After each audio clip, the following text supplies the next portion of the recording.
Mr. President, sinasabi po nila na ito ay political persecution lamang at may kaugnayan din daw sa 2028 elections.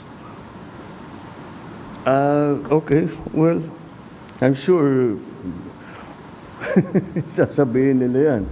But this case started in 2017 when we were still members of the ICC, and it was during the time of former President Duterte. So I don't see how that can be political persecution on my part, because it was initiated before I even came into the picture. So that would seem. But once again, we have to recognize that, you know, of course, it's natural for people to put lalagyan ng politika, kulay ng politika.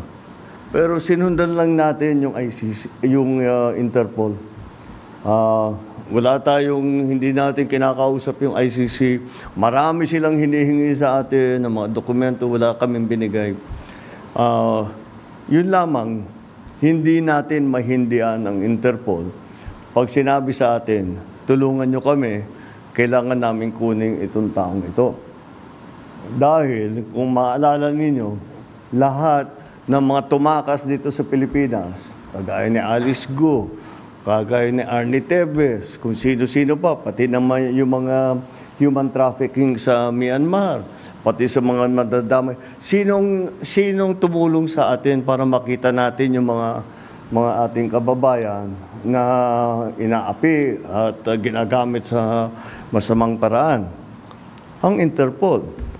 Kaya naman, dapat naman tayo, pagka sinabi sa atin, tulungan nyo kami sa ganito, tumulong kayo. Kaya naman, ganun ang ginawa natin.